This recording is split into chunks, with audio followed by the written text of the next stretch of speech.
Bismillahirrahmanirrahim. Innal hamdalillah nahmaduhu wa nasta'inuhu wa nastaghfiruh wa na'udzu billahi min shururi anfusina wa sayyiati a'malina. Man yahdihillahu fala mudilla lahu wa man yudlil fala hadiya lahu. Asyhadu an la ilaha illallah wahdahu la syarika lahu wa asyhadu anna Muhammadan 'abduhu wa rasuluh.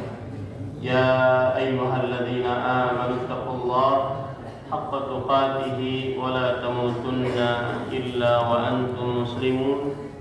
Ya ayyuhan nasu taqu rabbakumul ladzi khalaqakum min nafsin wahidah wa khalaqa minha zawjaha wa batha minhuma rijalan katsiran wa nisaa'a wattaqullaha alladzi tasaaluna bihi wal arham innallaha kana 'alaikum raqiba.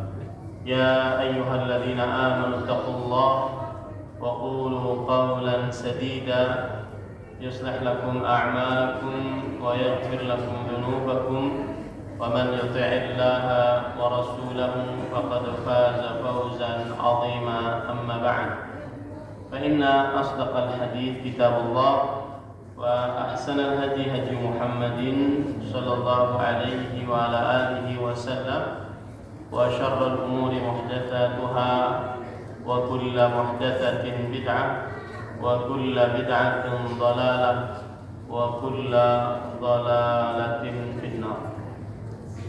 Alhamdulillah, kita bersyukur pada Allah Subhanahu wa taala pada hari ini, hari Ahad pagi menjelang siang, 23 Syawal 1447 Hijriah, bertepatan dengan 12 April 2026. Kembali kita duduk bersama di Masjid Al-Azhar Bekasi dalam sebuah kajian dengan tema Az-Dzunub Tamhu Al-Barakah, dosa menghalangi keberkahan hidup.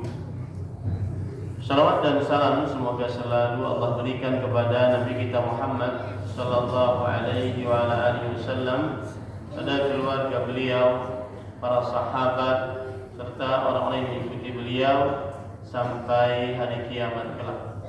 Dengan nama-nama Allah yang husna dan sifat-sifatnya yang mulia, kita berdoa, Allahumma inna nas'aluka ilman nafi'an wa rizqan tayyiban wa amalan mutaqabbala. Allahumma amin.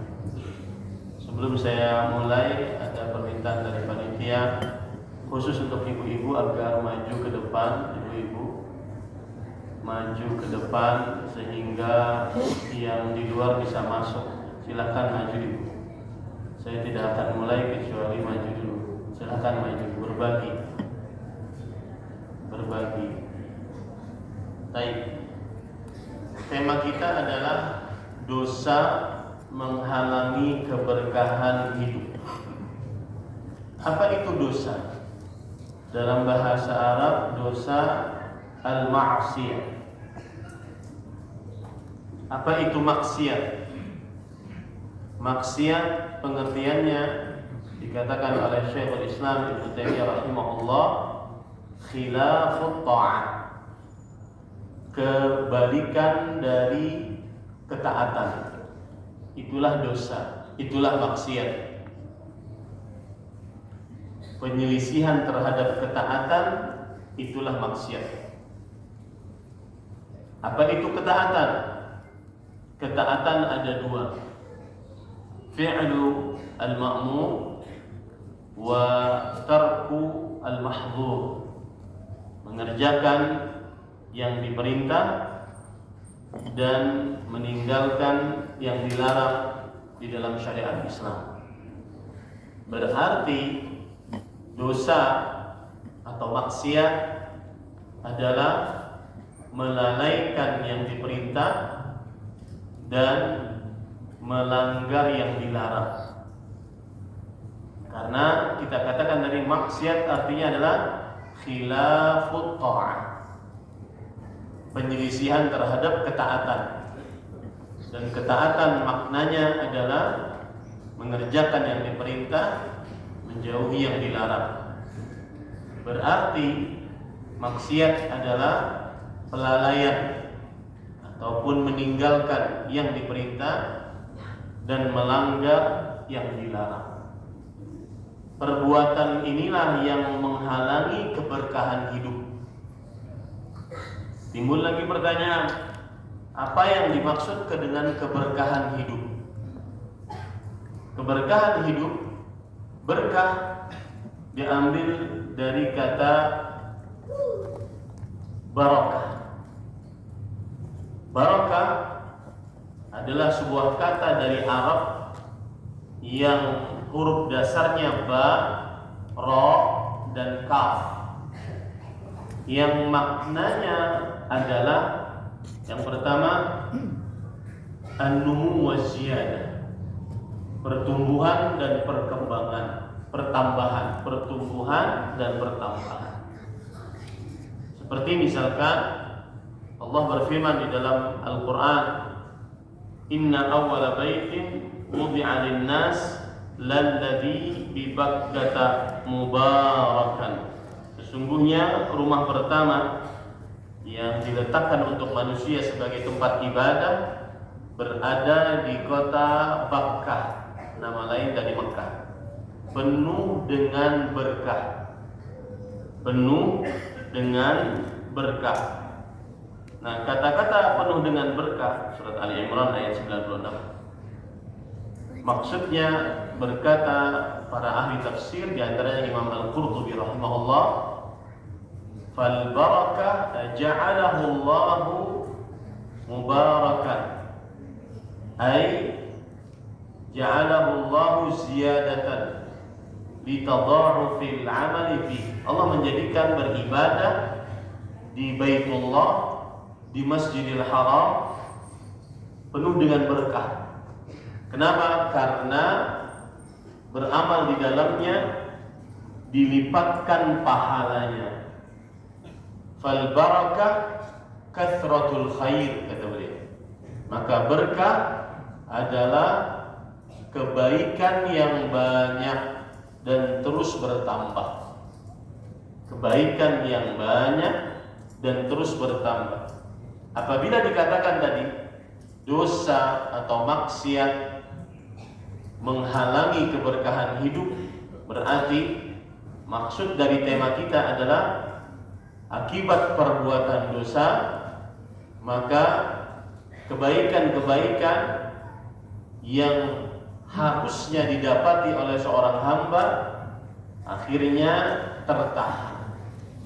Kebaikan-kebaikan yang banyak yang harusnya didapati oleh seorang hamba akhirnya tertahan. Itu salah satu makna keberkahan, yaitu ziyadatul khair wa dawam, ziyadatul khair wa kathratul khair wa ziyadatu, kebaikan yang banyak dan terus bertambah. Akibat orang bermaksiat, akibat melakukan dosa, maka yang ada adalah dihalangi keberkahan hidup, dihalangi kebaikan-kebaikan yang dia dapat, baik untuk urusan dunia atau untuk urusan akhirat. Dan kita akan contohkan nanti. Makna keberkahan yang lain adalah subutul khair wa dawamuhu, artinya kebaikan yang tetap dan terus menerus ada. Kebaikan yang tetap dan terus menerus ada. Allah Subhanahu wa taala berfirman dalam surat Al-A'raf ayat 137.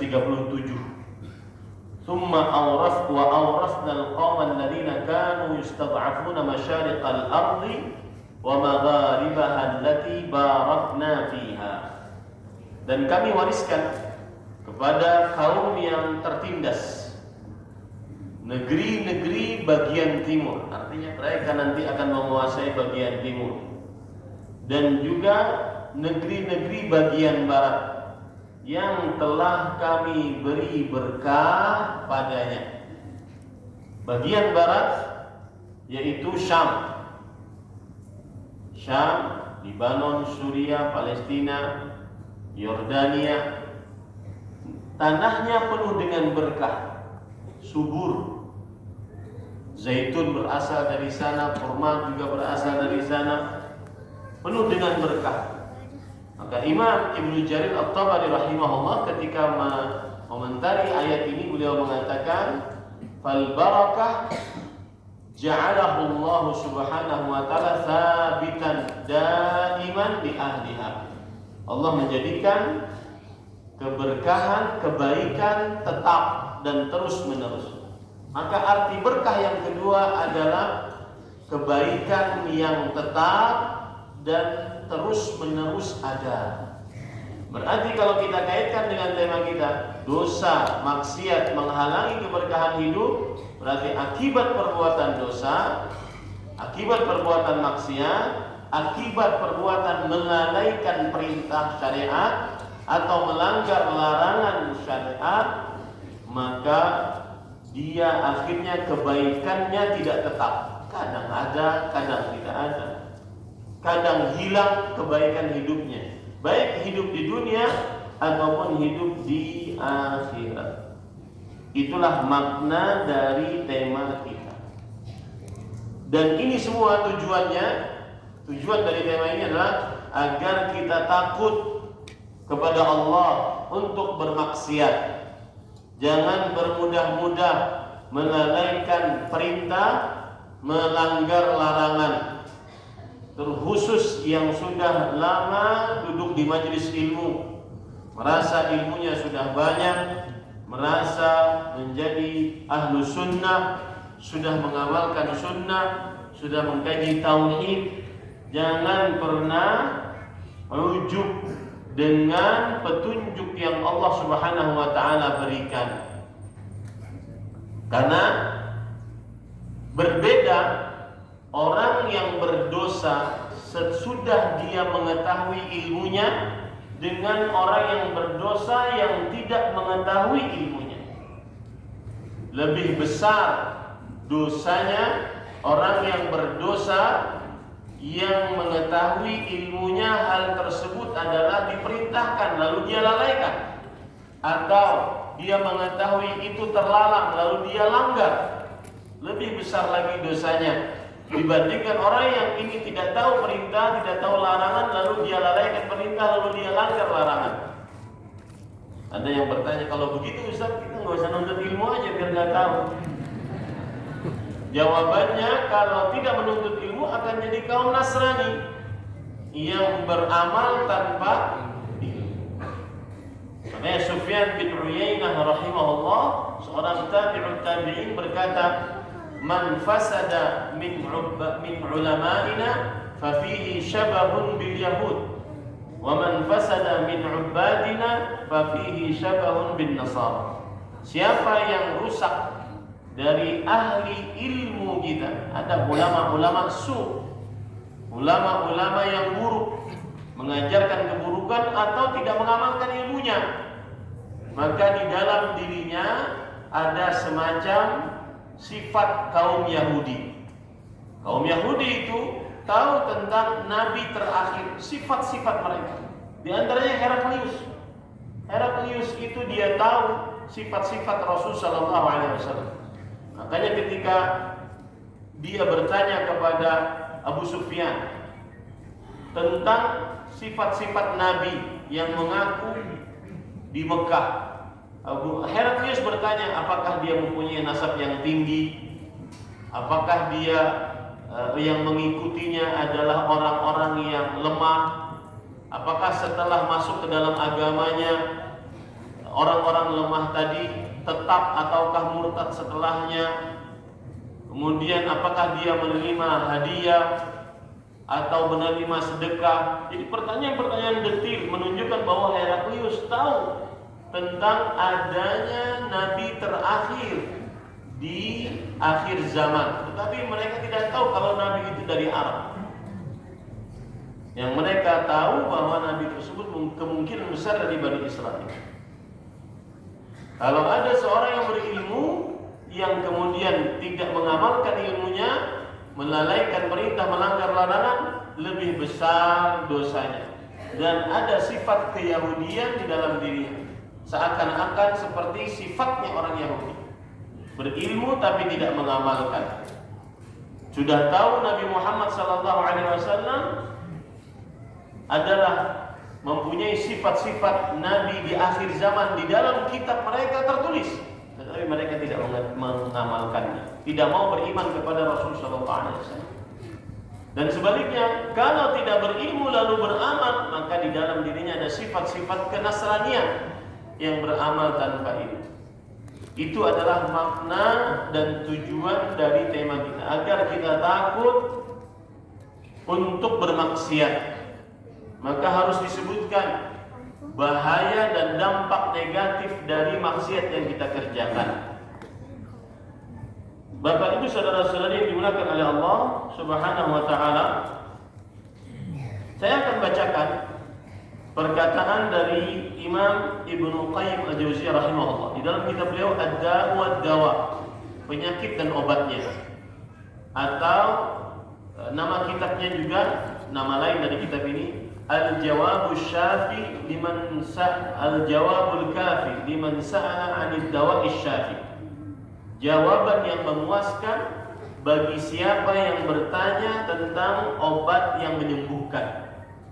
Kitab ini ditulis oleh Al-Imam Abu Bakar Ibnu Qayyim Al-Jauziyah rahimahullah, Muhammad bin Abi Bakar namanya.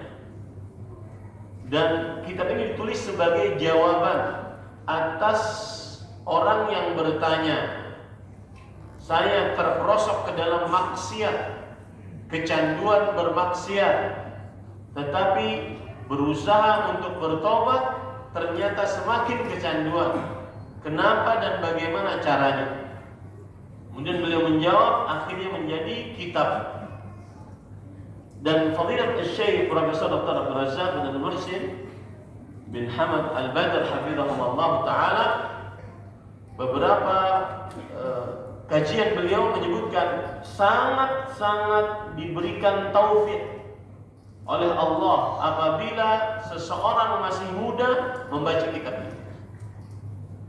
Seseorang masih muda dan disempatkan oleh Allah di masa mudanya, dia sudah membaca kitab ini. Dan alhamdulillah sudah terjemahkan di dalam bahasa Indonesia. Ad-Da' wad-Dawa, obat dan penyakit dan obatnya, atau jawaban yang memuaskan untuk orang yang bertanya tentang obat yang menyembuhkan. Maka para pemuda yang berumur 15 sampai 35 ataupun yang berumur matang 35 sampai 50, maka silahkan pelajari buku ini, baca buku ini pelan-pelan.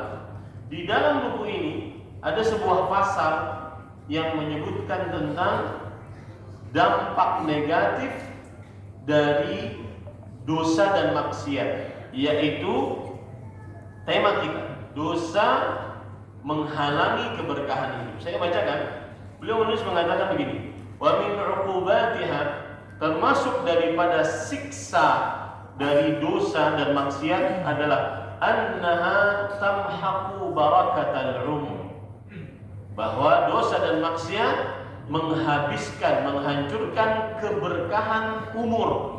Bahkan umurnya pun tidak penuh dengan kebaikan-kebaikan.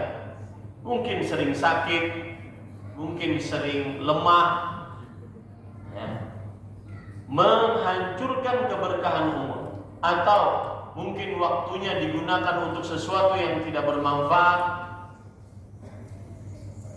kumpul-kumpul, menghabiskan waktu untuk sesuatu yang tidak bermanfaat, baik manfaat dunia, kebaikan dunia, apalagi akhirat. Dan itu salah satu tanda Allah berpaling dari seorang hamba, sebagaimana dikatakan oleh Yusuf ibn Asbaq. Beliau mengatakan, seorang ulama terdahulu, beliau mengatakan, inna min alamati i'radillahi 'anil 'abd an yashghalahu bima la yanfa'. Termasuk tanda Allah berpaling dari hamba tersebut, Allah acuhkan hamba tersebut, adalah Allah membiarkan dia untuk mengerjakan sesuatu yang tidak bermanfaat untuknya. Hilang keberkahan umur.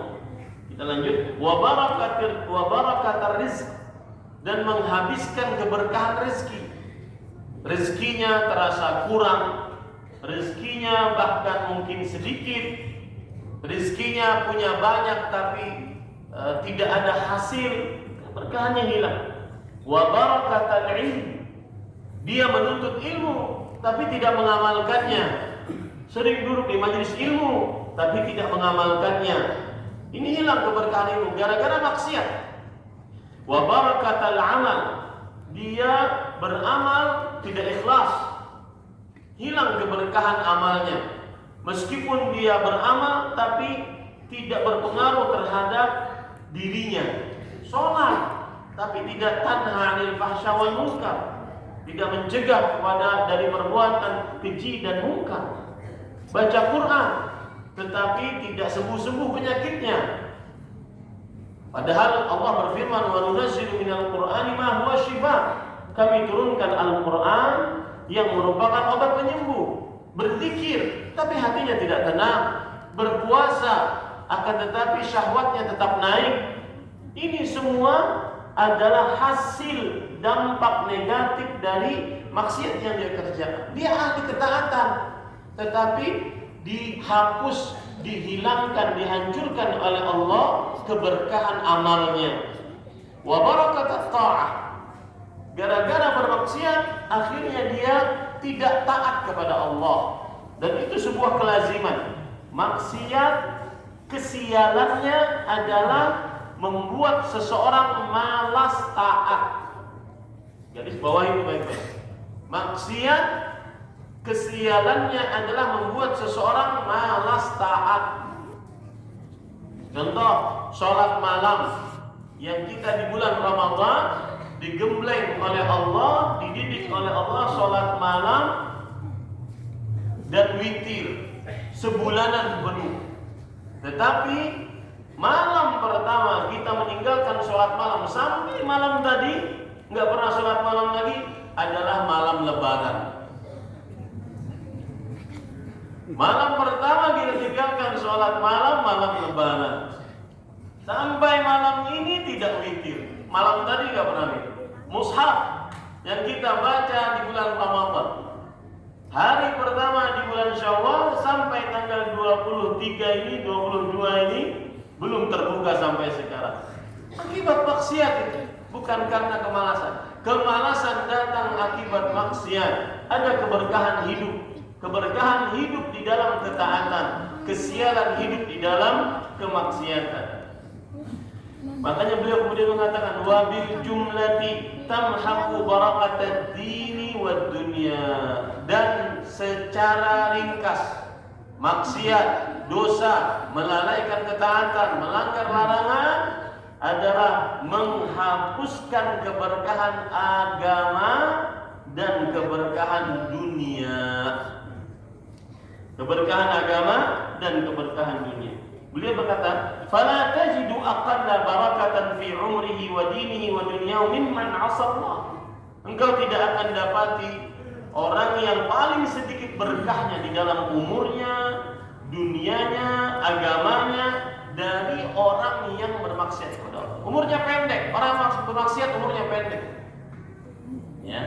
Wa ma muhiqatil barakah minal ard illa bima'asil khalq. Perhatikan ini, penting. Tidaklah dicabut keberkahan dari bumi kecuali disebabkan maksiat-maksiat para makhluk-makhluk yang ada hidup di bumi. Allah berfirman dalam surah Al-A'raf ayat 96. Beliau bawakan surah Al-A'raf ayat 96. Walau anna ahlal qura amanu wattaqaw lafatahna 'alaihim barakatin minas sama'i wal ardh walakin kadzdzabu fa akhadhahum bima kanu yaksibun. Kalau seandainya penduduk negeri beriman, bertakwa, dan di sini saya ingin mengingatkan, ayo berimanlah kita, bertakwalah kita lebih sebagai rakyat. Boleh kita memberikan nasihat kepada pemimpin-pemimpin kita, tetapi kita terlebih dahulu berimanlah kita, bertakwalah kita. Maka apa kata Allah Subhanahu wa taala? La fatahna, pasti. Lam di sini lam taukid. Pasti kami akan bukakan untuk mereka keberkahan dari langit dan dari bumi. Ini pada ikhwan yang dirahmati oleh Allah Subhanahu wa taala. Keberkahan akan ada dalam ketaatan dan itu susah untuk dipikirkan secara matematik dunia. Apa hubungannya sholat dengan lancarnya rezeki, sehatnya badan? Itu susah untuk dihubungkan. Apalagi ditinjau dari ilmu kedokteran. Ya, di media sosial sekarang banyak sekali edukasi dari dunia kedokteran. Para dokter, jazakumullahu khairan. Terima kasih banyak kita ucapkan, mudah-mudahan menjadi amal saleh. Tapi saya ingin ingatkan mereka agar diselipkan apabila menasihatkan tentang agar sehat, diselipkan sehat bukan tujuan. Sehat adalah sarana agar bisa taat. Ya, siapa saja yang hadir dari para dokter di sini yang sering memberikan edukasi di media sosial agar sehat, jangan makan ini, jangan makan itu, tidur jangan begadang dan seterusnya. Maka diselipkan sehat adalah sarana untuk bisa taat sehingga dapat nikmat akhirat. Nah, tuh catat. Sehat agar bisa taat agar dapat nikmat akhirat. Kemudian nasihat juga nih sedikit menyimpang tentang edukasi kesehatan. Ya, jangan sampai melarang yang dihalalkan. Misalkan kerupuk, enak kerupuk itu. Jangan dilarang. Yang nggak ada nutrisi, nggak ada gizi, nggak ada proteinnya. Enak seblak, enak itu.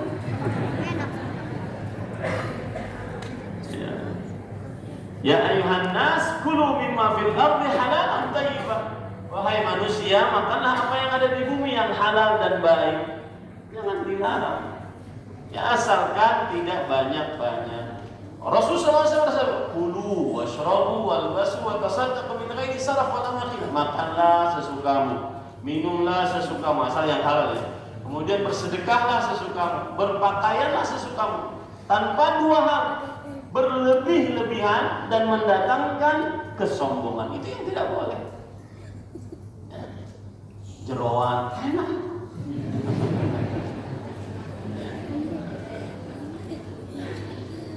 Wah, ini Ustaz musuhnya para dokter. Baik, kemudian Rasul sallallahu alaihi wasallam bersabda, "Wa innal 'abda la yuhramu rizqa bidzambi yusibu." Sesungguhnya seorang hamba dihalangi dari rezekinya dengan sebab dosa yang dia lakukan. Ini berarti maksiat menghalangi keberkahan hidup dalam urusan agama ataupun urusan dunia, urusan ibadah ataupun urusan akhirat. Ini pada ikhwan yang dirahmati oleh Allah Subhanahu wa taala. Kemudian juga lihat hadis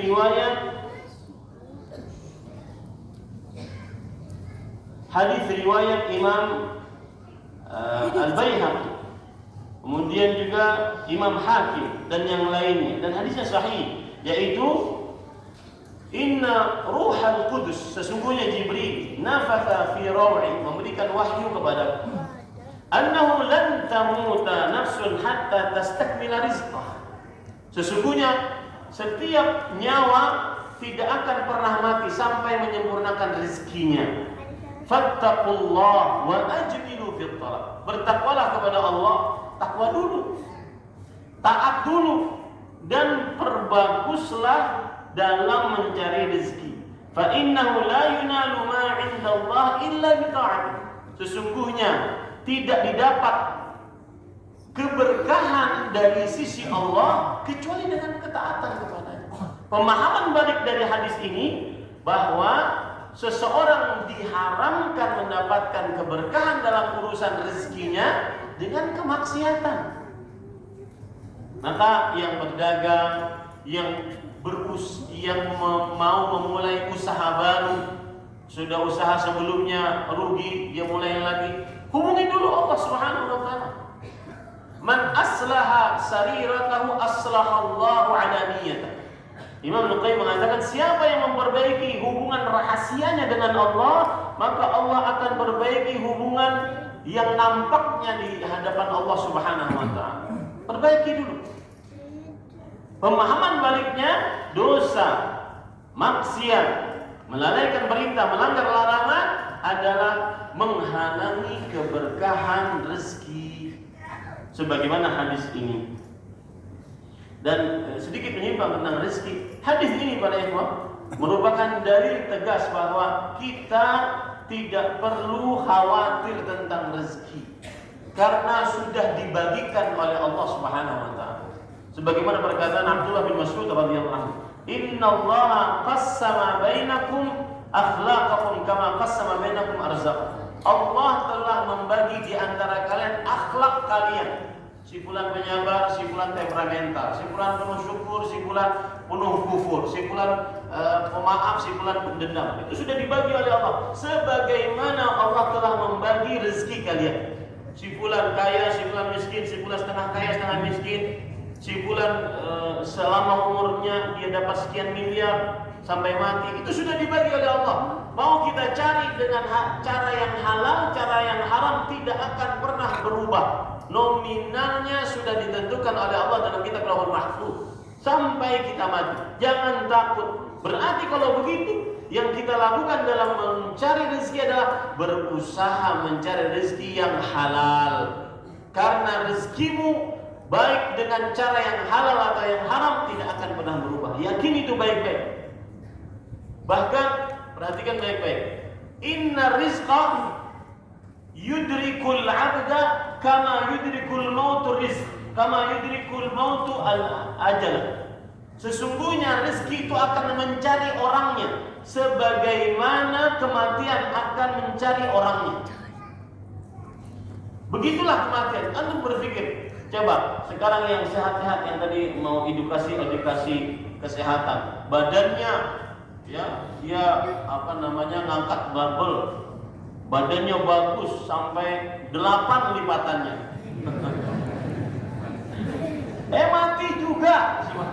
mati juga ya. Kalau sudah batasannya mati sesehat apapun. Ini yang saya sampaikan bukan berarti membatalkan edukasi kesehatan ya, enggak. Cuma saya ingin sampaikan bahwa sehat bukan tujuan. Sehat adalah agar taat sehingga dapat nikmat akhirat. Itu harus diselipkan kepada orang-orang yang mengedukasi tentang kesehatan. Macam-macam, senam, macam plank lagi, macam pokoknya mau ente. Saya pernah dikatakan teman saya, Al-Ustaz Al-Fadhil, mungkin sering beliau kajian di sini, akhi fillah, saudara saya karena Allah, Ustaz Fadhil Abu Abdul Muhsin Dr. Firanda Al-Hafidhullah. Beliau mengatakan waktu dulu masih gemuk, beliau mengatakan, "Din, itu ikan paus sehat." Apa yang kurus-kurus? Maksudnya para ikhwan harus dikenalkan bahwa kesehatan untuk taat agar dapat nikmat akhirat. Bukan tujuan, bukan sarananya. Maka jangan takut tentang rezeki. Rezeki itu mencari kita sebagaimana kematian mencari kita. Sebagaimana kematian mencari kita. Tetapi perkataan ini bukan berarti tidak usaha. Karena kita diperintahkan oleh Rasulullah SAW, "I'malu fakullun muyassarun lima khuliqa." Semuanya sudah tertulis wahai Rasulullah, kata para sahabat. Penanya sudah diangkat, lembaran di Lauhul Mahfuz sudah kering. Untuk apa beramal? Nah, kita katakan Rasulullah SAW bersabda, "Beramallah karena kalian akan dimudahkan sesuai dengan apa yang ditakdirkan oleh Allah Subhanahu wa ta'ala." Kita tidak tahu takdir kita. Kita tidak tahu hari ini dapat rezeki berapa. Maka beramallah agar kita tahu dapat rezekinya berapa. Nah, para ikhwan yang dirahmati oleh Allah Subhanahu wa ta'ala,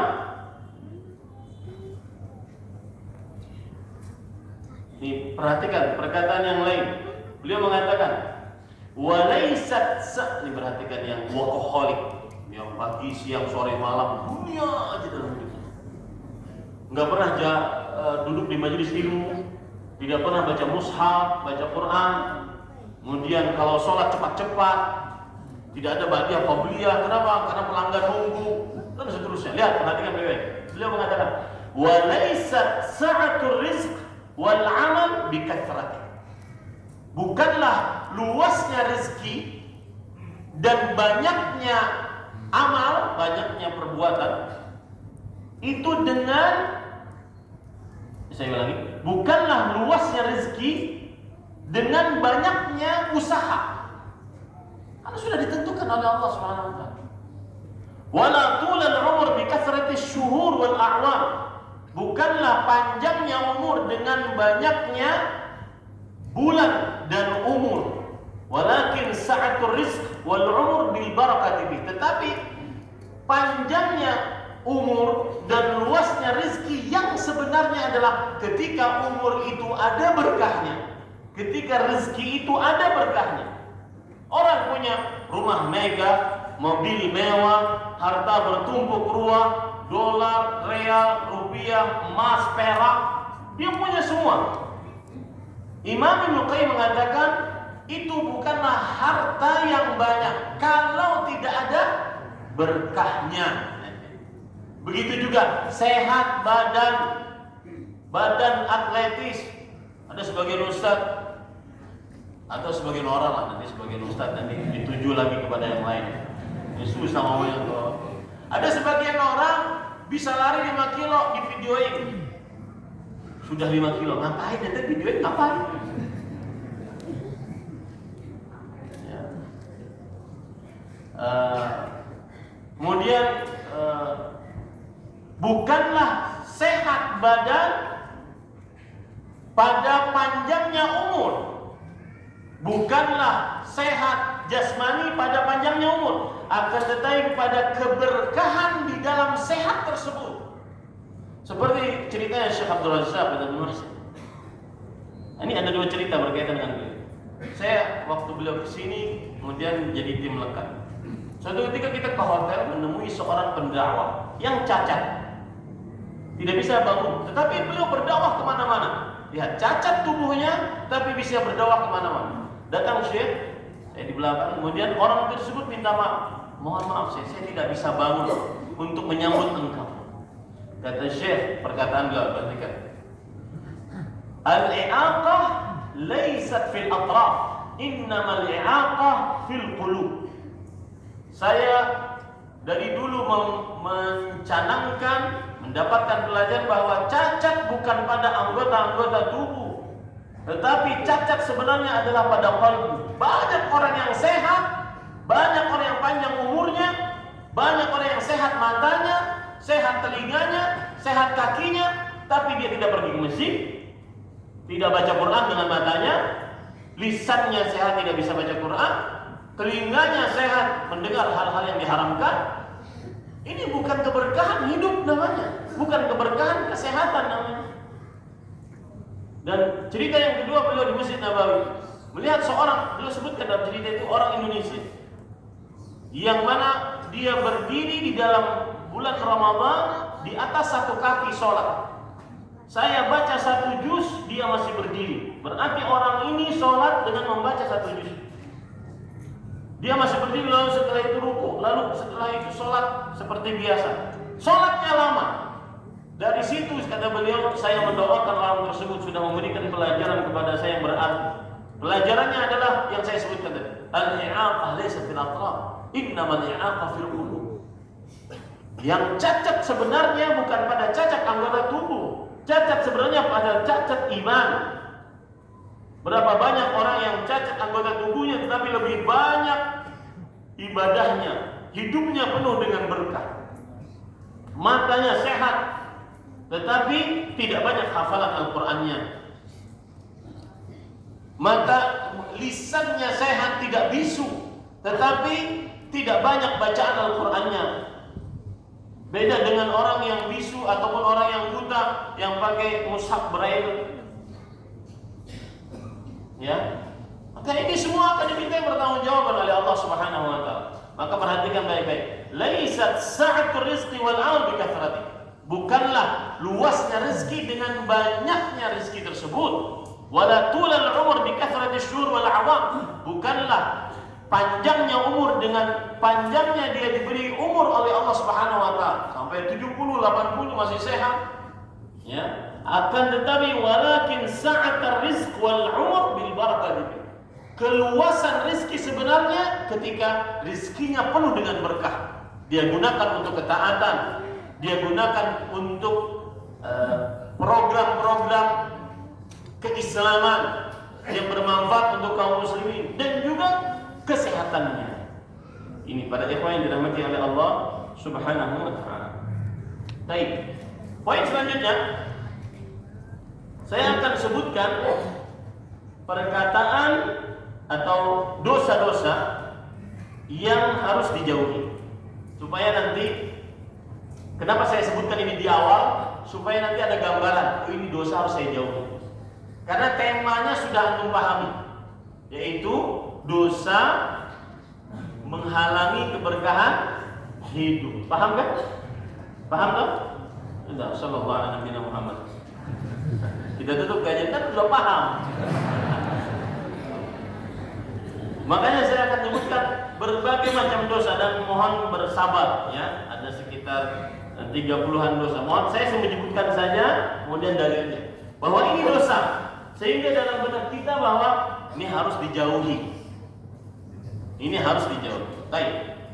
Baru nanti di akhir saya akan sebutkan, mudah-mudahan waktunya cukup. Di akhir saya akan sebutkan bahwa dosa-dosa yang kita sebutkan tadi menghalangi keberkahan hidup dengan dalil-dalilnya. Dosa yang pertama yaitu kesombongan. Kesombongan adalah menolak kebenaran dan meremehkan manusia. Hati-hati dari dosa ini. Dan tidak pantas seorang manusia yang keluar dari 2 lubang kencing 2 kali untuk sombong. Tidak pantas untuk manusia yang keluar dari lubang kencing 2 kali dari penciptaannya 2 kali untuk sombong. Kita ini air mani bapak kita keluar dari kemaluannya, masuk ke dalam rahim ibu kita. Kemudian menjadi janin, besar, menjadi bayi, lalu dikeluarkan dari kemaluan ibu kita. 2 kali kita keluar dari lubang kencing. Untuk apa kita kemudian menyombongkan diri dengan apa yang kita dapatkan? Dapatkan harta, dapatkan tahta, dapatkan wanita, dapatkan rupa. Tidak ada yang bisa kita sombongkan. Dan ini dosa besar. Rasul sallallahu alaihi wasallam bersabda, "La yadkhul jannata man kana fi qalbi mithqalu dzarratin min kibr." Tidak masuk ke dalam surga siapa saja yang dalam kalbunya seberat zarrah. Zarrah itu ada yang mengatakan semut kecil, ada yang mengatakan debu-debu yang berterbangan dari kesombongan. Hati-hati sifat sombong, terutama yang diberikan kelebihan. Kelebihan harta, kelebihan tahta, kelebihan wanita. Hati-hati yang diberikan kelebihan, ya. Jangan sampai sudah banyak kejadian yang diberikan kelebihan wanita nanti berkurang, cerai dan seterusnya. Jangan sombong. Jangan sombong. Ya. Dan semua kelebihan tinggi badan, melihat yang pendek.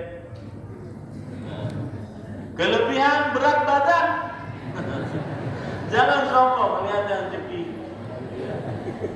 Karena yang menjadi ukuran adalah apakah itu berat badan nanti bisa menambahkan timbangan di akhirat atau tidak.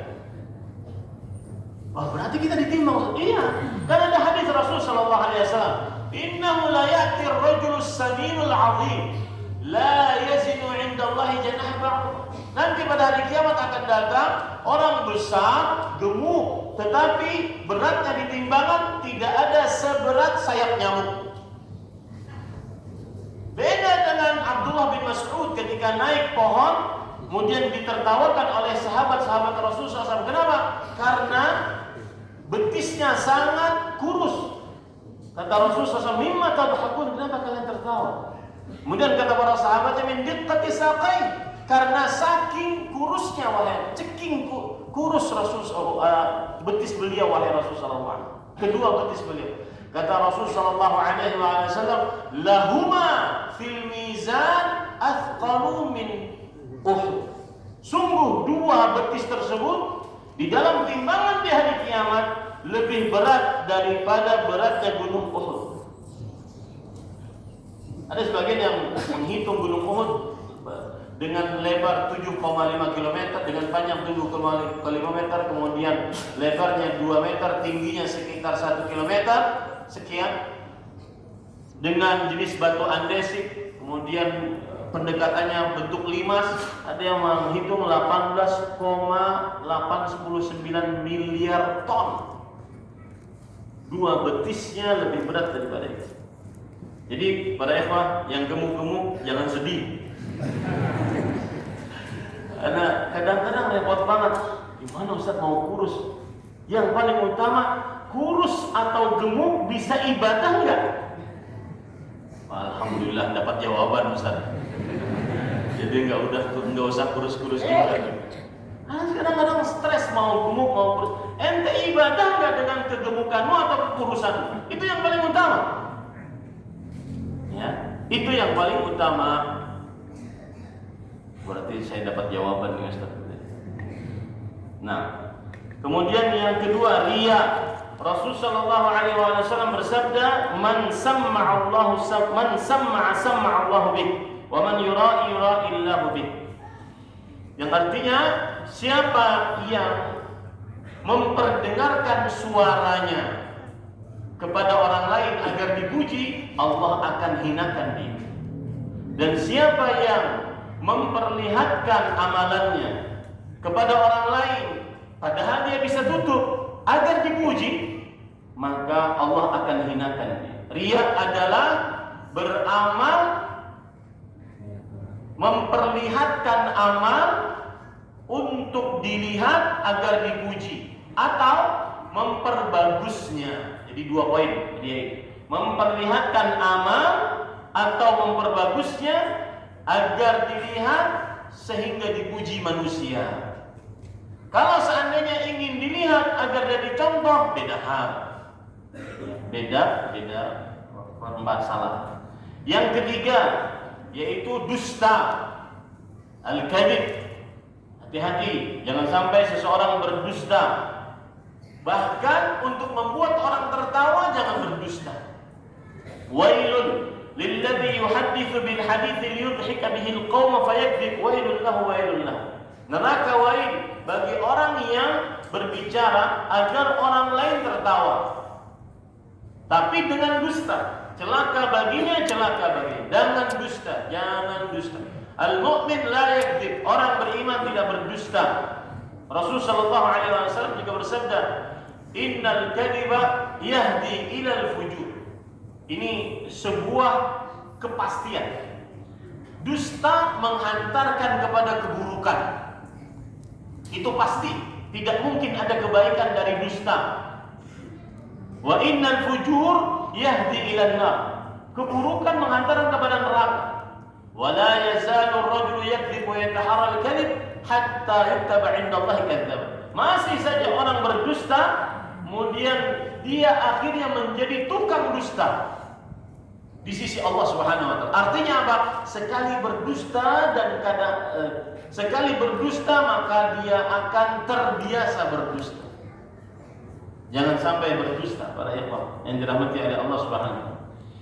Kemudian termasuk daripada dosa yang sering terjadi adalah an-namimah, mengadu domba. Rasulullah SAW bersabda, "La yadkhulul jannata nammam." Tidak masuk ke dalam surga nammam, orang yang mengadu domba. Apa pengertian mengadu domba namimah? Naqlu kalamil ghair ilal akhar yufsida bainahuma. Memindahkan kalam seseorang kepada yang lainnya untuk menghancurkan hubungan keduanya. Kemudian yang selanjutnya adalah menggambar makhluk hidup, terutama melukis, memahat. Adapun untuk taswir, memfotografi di zaman sekarang terjadi khilaf di antara para ulama. Rasul sallallahu alaihi wasallam bersabda, "Inna asyaddan nasi 'adaban yaumil qiyamah al-musawwirun." Manusia yang paling berat siksanya di hari kiamat adalah orang yang menggambar makhluk hidup. Menggambar makhluk hidup. Hati-hati. yang melukis di atas kanvas, yang melukis di atas kertas, ya, orang yang memahat, semua makhluk hidup, baik manusia ataupun hewan ataupun jin, ya, maka tidak boleh melukis makhluk hidup. Ini termasuk daripada dosa besar. Kemudian yang selanjutnya pada ikhwan, dan sedikit tentang menggambar ini. Foto kalau di zaman sekarang khusus untuk para perempuan. Khusus siapa yang hadir di sini dari mungkin publik figur, khusus untuk perempuan publik figur. Hati-hati, meskipun kalian sudah berhijrah katanya, akhirnya berjilbab lebar, bergamis panjang dan lebar, tidak tipis, ya, tidak membentuk anggota tubuh, tidak ketat, tidak memakai minyak wangi, tetapi naikkan level hijrahmu wahai para perempuan dengan cara tutup dirimu dari seluruh pandangan laki-laki yang bukan mahrammu. Terutama di zaman kita sekarang di media sosial. Saya katakan, sempurnakan hijrahmu wahai para perempuan, terutama publik figur. Kenapa saya sorot publik figur? Karena mereka ini banyak pengikutnya. Mereka jadi modelnya, mereka jadi trennya, ya. Maka hati-hati, sempurnakan hijrahmu dengan cara menutup dirimu dari pandangan laki-laki yang bukan mahrammu, baik di dunia nyata atau apalagi di media sosial. Apa faedahnya seorang perempuan yang dulunya buka aurat, kemudian sekarang berjilbab, jilbabnya lebar, kemudian jubahnya lebar, bahkan ada kadang bercadar, tetapi masih melenggak-lenggok di hadapan laki-laki yang bukan mahramnya, terutama di media sosial, dinikmati oleh laki-laki yang bukan mahramnya. Dan itu video, itu foto akan dinikmati oleh laki-laki meskipun yang memiliki foto dan video sudah meninggal. Dan itu adalah dosa yang terus dia rasakan nanti kelak. Maka bertobatlah. Kenapa saya katakan seperti ini pada ikhwan? Karena sebagian orang-orang yang hijrah ini, terutama pelukis, kadang-kadang mereka mempunyai ustaz, tetapi mungkin ustaznya sebagian tidak tegas. Maka biar orang lain yang menegaskan. Sampai kadang-kadang ada laki-laki yang sudah beristri terpesona dengan perempuan tersebut. Ya, hati-hati para ikhwan yang dirahmati oleh Allah. Hati-hati, meskipun gambar fotografi ini khilaf di antara, jangan bermudah-mudah seorang perempuan walaupun bercadar. Ada sebagian yang kadang-kadang terlihat di media sosial bercadar kemudian lari. Ya akhi, subhanallah, saya baru sadar kenapa para ulama fikih terdahulu tidak membolehkan perempuan jika sedang sa'i untuk berlari antara dua lampu hijau, untuk berlari mengikuti suaminya, dan suaminya lebih baik kalau dia bawa keluarga perempuannya ditemani istri, tidak ikut berlari. Kenapa demikian? Karena ternyata kalau perempuan itu berlari meskipun dia bercadar, maka akan terlihat auratnya. Karena perempuan anggota tubuhnya akan terlihat, bergerak semua. Antum jangan keras ya.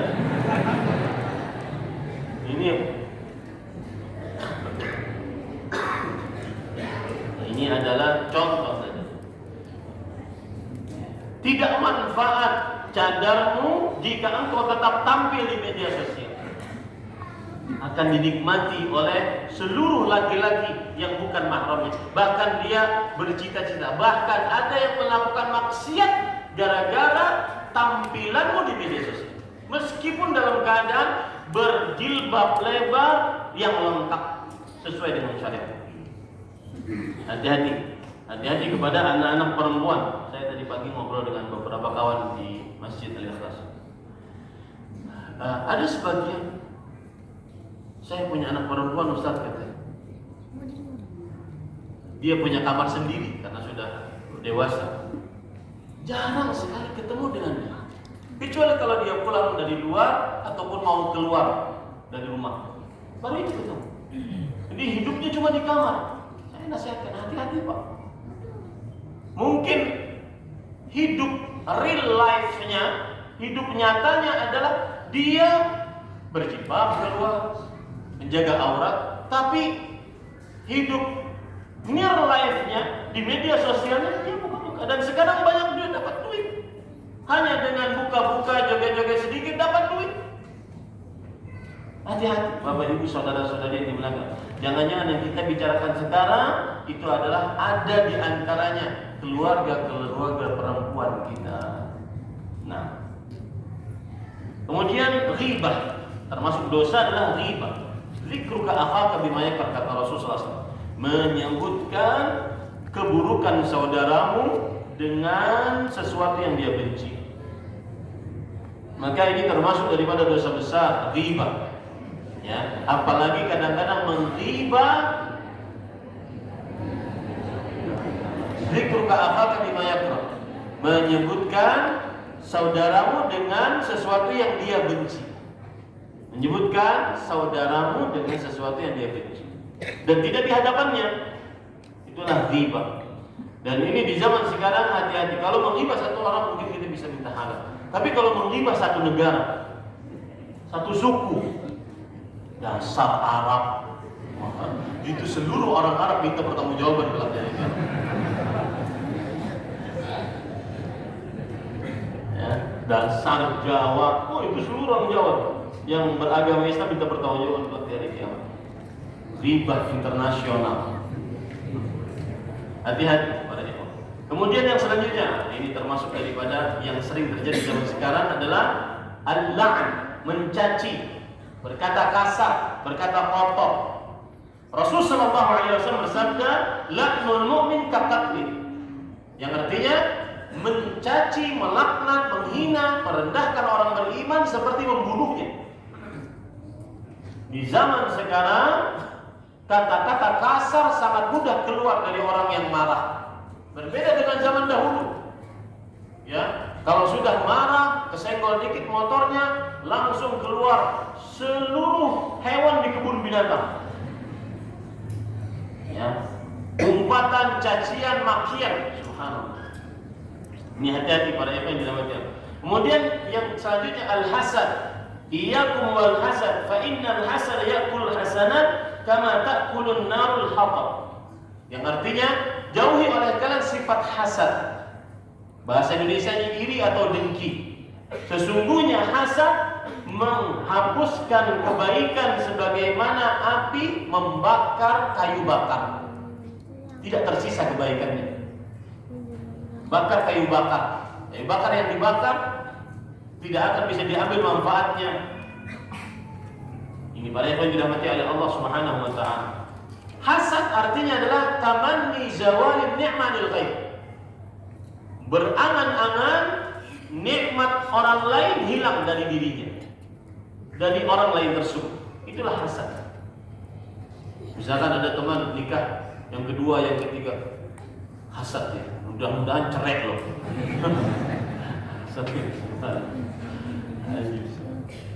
Baik, kemudian yang ketiga, yang berapa? Itu berarti Ustaznya sudah lapar kayaknya. Baik, yang selanjutnya saya tidak menyebutkan nomor di sini yang penting. Yang selanjutnya adalah menyebarkan rahasia terkhusus hubungan di atas ranjang antara suami istri. Ini dosa. Dan begitu banyaknya di zaman sekarang di media sosial. Orang berhubungan di atas ranjang, baik itu permulaannya ataupun hal-hal yang menjurus kepada kepemikiran ke sana, itu diharamkan untuk diperlihatkan. Rasul sallallahu alaihi wasallam bersabda, "Inna min asyarrin nasi 'indallahi manzilatan yaumil qiyamah ar-rajulu yufdi ila imra'atihi wa tufdi ilaihi thumma yanshuru sirraha." Sesungguhnya orang manusia yang paling buruk di sisi Allah kedudukannya pada hari kiamat, seseorang yang menggauli istrinya. Istrinya melayani suaminya, kemudian ia sebar rahasia pergaulan tersebut. Tidak boleh, Pak. Walaupun dengan isyarat. Walaupun dengan isyarat. Ya, tidak boleh cerita. Apalagi sampai divideokan. Tidak boleh. Di zaman Rasulullah SAW beliau mengatakan, jangan-jangan laki-laki di antara kalian menceritakan apa yang dia lakukan kepada istrinya. Orang-orang pada terdiam. Para sahabat Nabi yang di hadapan semuanya terdiam. Ada seorang bernama Asma mengatakan, wallahi ya Rasulullah, demi Allah wahai Rasulullah, iya benar, innahum la yaf'alun wa innahunna la yaf'alun. Iya benar, laki-laki cerita tentang perbuatan mereka dengan istrinya di atas ranjang, kemudian perempuan juga cerita demikian. Lihat kata Rasul sallallahu alaihi wasallam. Kata beliau, la taf'alu, jangan kalian lakukan itu. Fa innahu kamathali syaitan laqiya syaitanatan fi tariqin fa ghashiyaha wan nasu yanzurun. Dia seperti setan laki-laki ketemu dengan setan perempuan di jalan, kemudian dia bergaul, orang-orang pada nonton. Itulah perumpamaan orang-orang yang membuat konten-konten di media sosial yang mengangkat syahwat. Karena hal-hal yang berkaitan dengan hubungan di atas ranjang diperlihatkan. Macam-macam. Ini tidak boleh, Pak. Dan harus ada yang nahi mungkar akan hal ini. Jangan dibiarkan itu terjadi. Harus ada yang nahi mungkar. Tidak boleh. Apalagi kadang-kadang konten seperti itu banyak yang nonton, dia dapat AdSense. Haram penghasilannya. Haram penghasilannya. Kenapa? Karena menghasilkan dari perbuatan yang diharamkan dalam agama. Nah, kemudian selanjutnya riba. Terserah ente deh berapa nomornya. Ya, riba. Dosa selanjutnya adalah riba. Riba macam-macam. Contohnya, riba hutang, itu riba jahiliyah. Tambahan pada hutang, berhutang 1 juta dibayar 1.200.000, atau riba pengakhiran, yaitu seseorang membeli emas, kemudian dia sudah dapatkan emasnya, nanti besok baru dibayar uangnya. Itu apa? Ada riba. Riba pengakhiran namanya, riba nasiyah. Ada riba fadl, ada riba nasiyah. Riba fadl adalah riba tambahan. Seperti seseorang nyicil barang, kalau tidak sesuai dengan waktu penyicilan dibayar lagi, riba. Termasuk di dalamnya judol atau pinjol, maksudnya pinjol, pinjaman online, itu riba. Ya, pinjol untuk judol, wah itu mantap.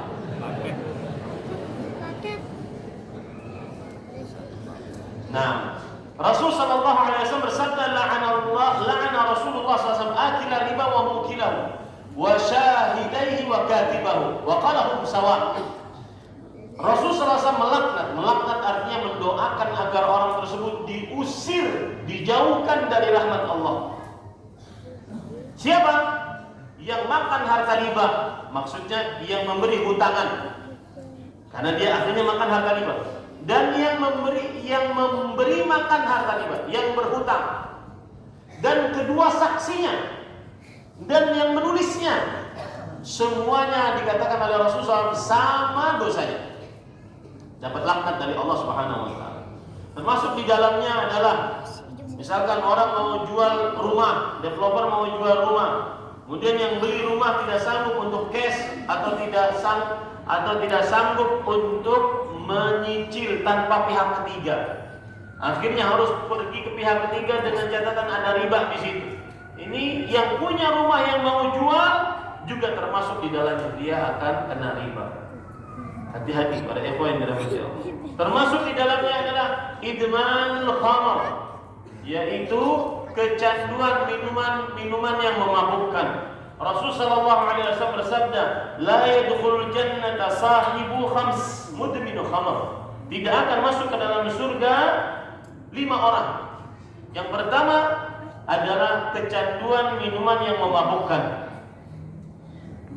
Dosa selanjutnya menuntut ilmu karena dunia, hanya ingin dunia, tidak ada niatan akhirat di dalamnya. Dan termasuk menuntut ilmu karena dunia adalah ingin popularitas, ingin dikatakan alim, ingin bisa mendebat orang ahli ilmu, ingin bisa merendahkan orang bodoh. Ini termasuk menuntut dunia untuk menuntut ilmu untuk dunia. Rasul sallallahu alaihi wasallam bersabda, "Man ta'allama 'ilman mimma yubtagha bihi wajhullah, la yata'allamu illa liyusiba bihi 'aradan min ad-dunya, lam yajid 'arfal jannati yawmal qiyamah." Siapa yang mencari ilmu yang seharusnya dicari karena wajah Allah, lalu dia tidak pelajari ilmu tersebut kecuali untuk mendapatkan bagian dari dunia, maka ia tidak akan pernah mendapatkan bau surga pada hari kiamat. Sedangkan bau surga itu jauh bisa dicium, artinya dia sangat jauh dari surga. Hati-hati para ikhwan yang dirahmati oleh Allah Subhanahu wa taala, terutama anak-anak lulusan pesantren yang ingin sekolah di Universitas Islam Madinah misalkan, harus ditatar terus niatnya. Ngapain untuk sekolah di sana? Apakah ingin dikatakan sebagai alumni UIM nih, alumni Timur Tengah nih, ente kan alumni dalam negeri? Ada ya. Harus ditatar terus niatnya anak-anak tersebut, karena sebagian ada yang salah niat, akhirnya tidak pulang ke rumah, akhirnya jadi mutawaf di sana.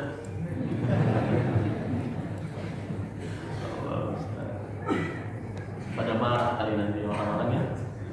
Tapi biarlah, itu nasihat. Apalagi yang dari kampung, dari desa-desa, dari pelosok-pelosok desa, pulang.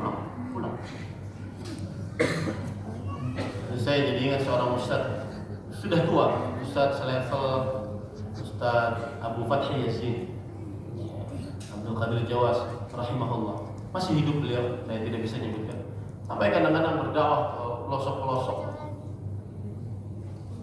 Aturan yang menggantikan mereka harus ada regenerasinya. Pelosok-pelosok daerah, siapa yang mau ke sana?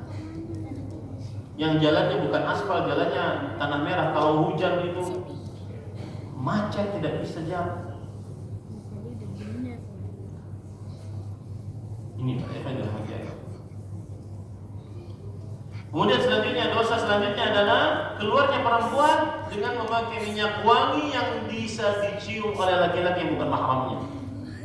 Rasul sallallahu alaihi wasallam bersabda, "Kullu 'ainin zaniyah wal mar'atu idza istahtarat marrat bil majlis fa hiya kadza yakni zaniyah."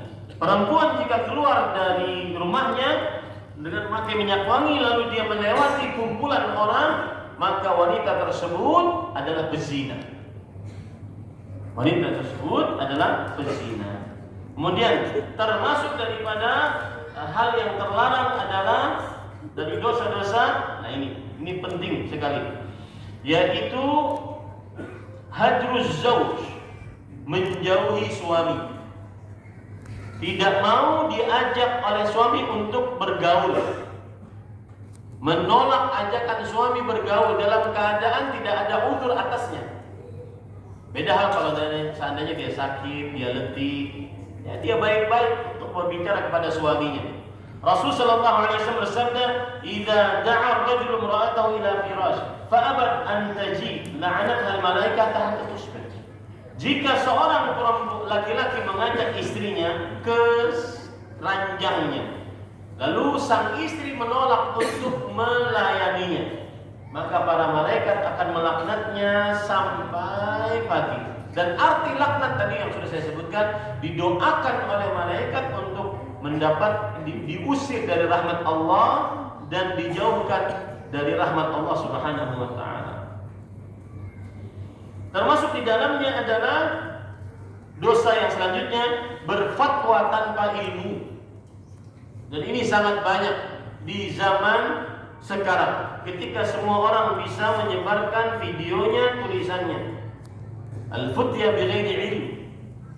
Rasul sallallahu alaihi wasallam bersabda, "Man uftiya bighairi ilm kana ithmu 'ala man aftah." Barang siapa yang diberikan fatwa tanpa ilmu, maka dosanya kepada yang memberikan fatwa. Ya, ini ada kadang-kadang yang ditanya ustadznya, lalu si komentator mengatakan izin menjawab ustadz, ente siapa?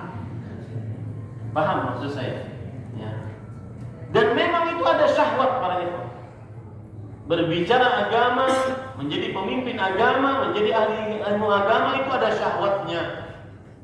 Maka hati-hati, jangan sampai seseorang berbicara agama tanpa ada ilmu agama. Ini juga saya nasihatkan beberapa majlis saya sebutkan. Misalkan saya tidak menyebut siapa orangnya. Misalkan dia ahli herbal, maka kalau belum belajar ilmu bahasa Arab, ilmu nahwu, ilmu sharaf, ilmu tafsir, ilmu usul tafsir, usul hadis, usul fikih, ilmu sejarah, jangan jadi penceramah agama. Biarkan dia sebagai ahli herbalis saja. Paham maksud saya? Itu nasihat.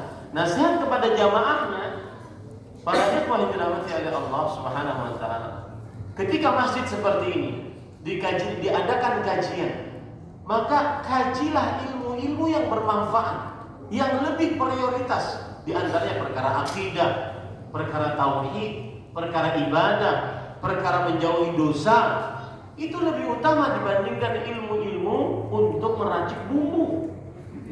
Dijadikan sebagai kajian di masjid-masjid agar sehat. Ini yang saya katakan. Ya, paham ini para ikhwan? Saya tidak menuduh orang macam-macam, tetapi ini nasihat. Dan ad-din nasihat. Agama itu diambil tegak karena nasihat. Bukan terlarang ya, bukan haram. Misalkan ahli herbal ngisi antum, ya bagaimana misalkan agar sehat dan tidak sakit. Hal yang berkaitan mungkin bisa dibincangkan di lain majelis yang mulia seperti ini. Tapi kalau sesekali tidak mengapa. Tapi kalau terus-terusan itu yang menjadi atau pembicaraan, lebih baik ada yang lebih urgen untuk dipelajari. Nah, Allah. Kemudian termasuk di dalamnya adalah meminta talak dari suami tanpa sebab. Rasulullah sallallahu alaihi wasallam bersabda, "Ayyuma imra'atin sa'alat zawjaha talaq min ghairi ma ba's fa haramun 'alaiha raqihatul jannah." Wanita mana saja yang meminta kepada suaminya talak tanpa sebab, haram baginya mencium bau surga. Saya sudah sebutkan tadi, bau surga itu jauhnya bisa dicium dari 500 tahun perjalanan. Pakai apa Ustaz perjalanannya? Ada yang riwayat mengatakan perjalanan burung. Itu saja sudah cepat. Ya, apalagi perjalanan pakai onta. Itu berarti lambat, berarti lebih jauh lagi. Paham maksud saya? Maka hati-hati ibu-ibu, saudari-saudari muslimah, jangan bermudah-mudah ceraikan aku. Ceraikan aku. Ya, sedikit-sedikit cerai tanpa ada sebab. Lalu Ustaz, kapan boleh meminta cerai? Islam tidak menzalimi penganutnya, umatnya. Boleh perempuan minta cerai, batasannya adalah apabila sang istri merasa jika masih bersuamikan dengan laki-laki ini, dia akan kufur, tidak taat kepada suami. Itu batasannya. Sebagaimana istri Thabit bin Qais bin Syammas radhiyallahu anha, beliau minta kepada Rasulullah agar suaminya mentalak dirinya, yang disebut dengan khulud. Kata Rasul sallallahu alaihi wasallam, coba pikirkan dulu. Kata istrinya, ini perintah atau hanya advice? Kata Rasul sallallahu alaihi wasallam, ini nasihat. Kata istrinya tersebut, saya ingin minta dicerai. Salah satu sebabnya beliau mengatakan, inni akrahul kufra fil Islam. Saya membenci kekufuran, yaitu ketidaktaatan kepada suami dalam agama Islam. Nah, itulah batasan seorang istri boleh meminta cerai kepada suaminya ketika sang istri menganggap dirinya sudah tidak sanggup untuk melayani suaminya dengan baik, dengan taat, tidak sanggup karena kelakuan suami mungkin, bahkan karena rupa bapak suami bisa terjadi. Ustaz, saya minta cerai Ustaz. Kenapa Bu? Nggak tahu Ustaz. Saya kalau menggaulinya, saya ngeliat kerak nih Ustaz. Nah, itu silakan. Oh, diapakan lagi coba? Oh, diapakan? Ada kebalikannya, subhanallah. Saya ada seorang pemuda, pengantin barulah, anak muda, umur 20-an nikah, kemudian beberapa tahun pernikahan, baru istri minta cerai. Gimana ya Ustaz menghadapi istri minta cerai? Maka saya katakan, apa sebabnya? Nggak tahu, dia katakan hanya sudah tidak cinta lagi. Maka saya bilang, ya nggak bisa dipaksa orang sudah tidak cinta lagi. Mau diapakan? Sudah pertemuan dua keluarga besar, perempuannya sudah tidak mau lagi. Ini pada yang dirahmati oleh Allah Subhanahu wa Ta'ala. Ini termasuk daripada dosa besar karena diancam dengan dijauhkan dari surga. Termasuk daripada dosa besar adalah ini banyak. Ghasabul ardh, mengambil tanah orang lain dari batasan yang semestinya. Man iqtata'a shibran min al-ardh zulman tawwaqahu Allah iyyah yaumal qiyamah min sab'i aradin. Siapa yang mengambil sejengkal dari bumi, dari tanah dengan kezaliman, maka Allah akan timpakan padanya pada hari kiamat dari 7 lapis bumi. 7 lapis bumi Allah timpakan. Padahal ngambil tanahnya cuma melebihkan seberapa? Sejengkal. Apalagi sampai bermeter-meter dan berhektar-hektar. Nah, selanjutnya termasuk daripada menyerupakan daripada dosa adalah menyerupakan diri dengan selain jenisnya dan dengan orang kafir. Ini termasuk daripada dosa besar. Lelaki menyerupakan diri dengan selain jenis lelaki, yaitu perempuan. Perempuan menyerupakan diri dengan selain jenis perempuan, yaitu laki-laki. Atau menyerupakan diri dengan laki-laki. Rasul sallallahu alaihi wasallam bersabda, "La'ana Rasulullah sallallahu alaihi wasallam al-mutasyabbihati birrijal minan nisa." Rasul sallallahu alaihi wasallam melaknat, yaitu mendoakan diusir dari rahmat Allah perempuan-perempuan yang menyerupakan dirinya dengan laki-laki.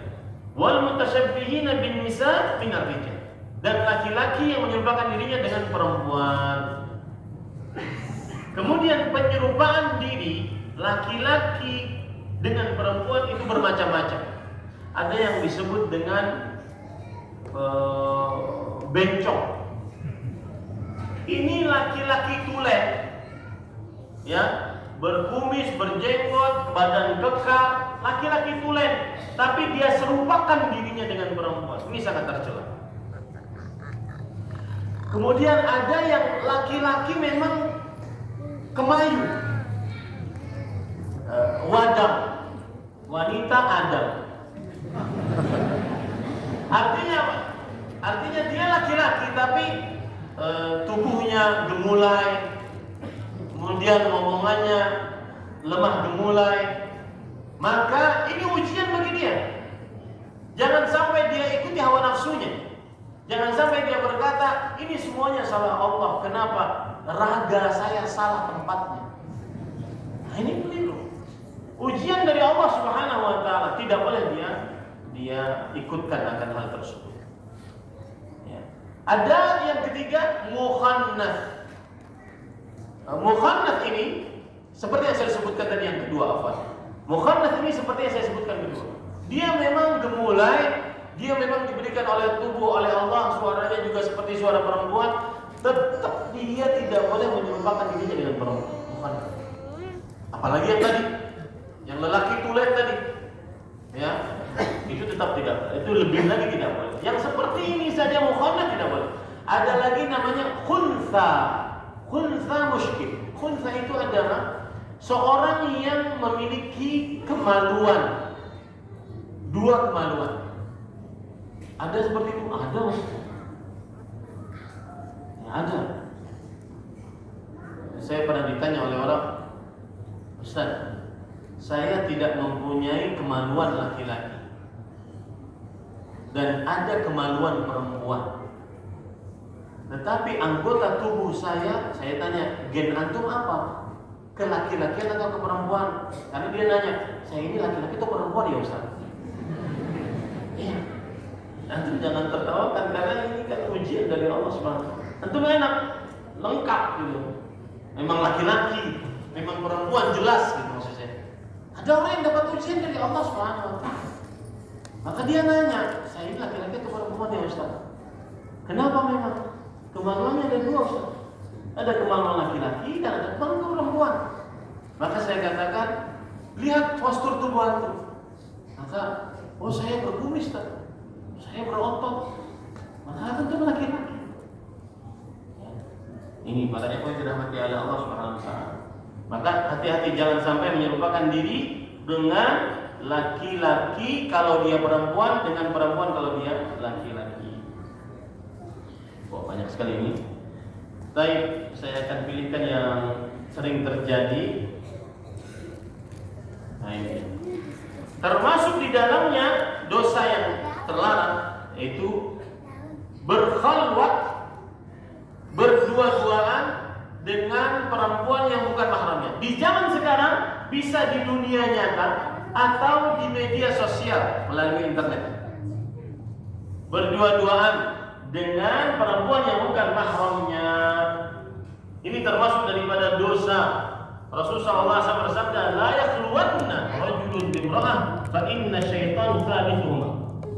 Jangan sekali-kali perempuan berdua-duaan dengan laki-laki. Sesungguhnya syaitan adalah pihak ketiganya. Termasuk di dalamnya adalah melihat kepada yang haram. Rasul sallallahu alaihi wasallam bersabda, "Kutiba 'ala ibni Adam nasibuhu minaz zina. Mudrikun dzalika la mahala." Dituliskan, sudah ditakdirkan oleh Allah bahwa anak Adam pasti melakukan zina. Dia pasti melakukannya, tidak bisa mengelak. Bagaimana caranya? Al-ainani tazniyan wa zinahuma an-nadhar. Dua mata berzina. Zina mata adalah dengan melihat yang diharamkan, terutama di zaman sekarang. Ya, terutama di zaman sekarang sangat mudah untuk melihat yang haram. Bahkan ada teman saya berkata, kalau ada laki-laki di zaman sekarang yang bisa menundukkan pandangan dengan sebenar-benar pendudukan, dia wali Allah itu. Dia wali Allah. Nah, di sini saya ingin menyinggung sedikit tentang bakti orang tua. Suatu ketika saya kajian di sebuah masjid. Habis kajian ada orang tua sudah bungkuk, beruban seluruhnya. Kemudian beliau mengatakan, "Ya Ustaz, saya kemarin melihat Ustaz di TikTok." Berarti si kakek-kakek ini main TikTok. Paham tak maksud saya?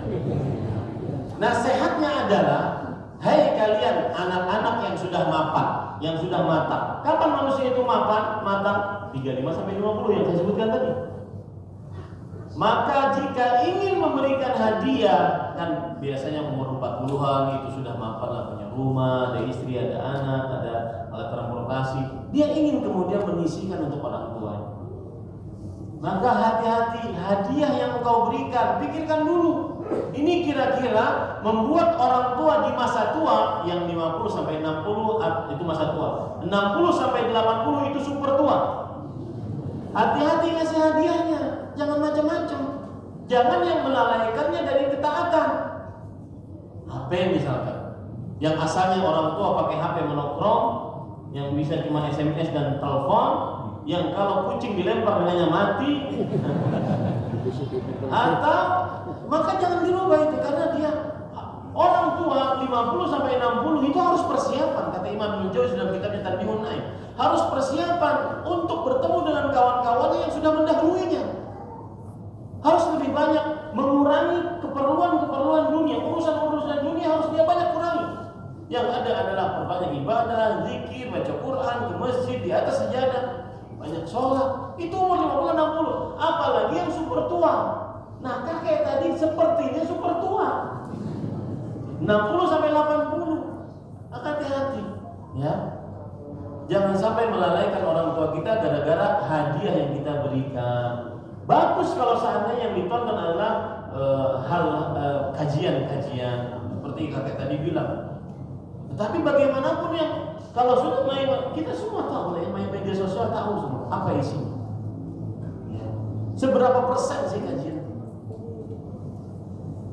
Lain-lainnya joget-joget, mungkin apa tuh namanya? Lain-lain. Maka para ikhwan yang dirahmati oleh Allah, hati-hati. Baik. Termasuk di dalamnya adalah bersumpah dengan nama selain Allah, termasuk dosa besar. Man halafa bi ghairillah faqad kafar aw asyrak. Siapa yang bersumpah dengan nama selain Allah, maka sungguh dia telah melakukan kekufuran atau kesyirikan. Termasuk di dalamnya adalah bersafarnya perempuan tanpa mahram. La yahillu limra'atin tu'minu billahi wal yawmil akhir tusafiru masirata yawmin illa ma'a mahram. Tidak halal seorang perempuan beriman kepada Allah dan hari akhir bersafar tanpa mahram. Berarti tanda keimanan bagi perempuan tidak bersafar tanpa mahram. Ya. Dan pendapat yang lebih kuat, meskipun haji dan umrah, meskipun haji dan umrah yang wajib, saya lebih condong kepada pendapat tetap wajib dengan mahram. Ustaz, pihak negara sana yang mengadakan haji dan umrah membolehkan, itu bukan urusan kita.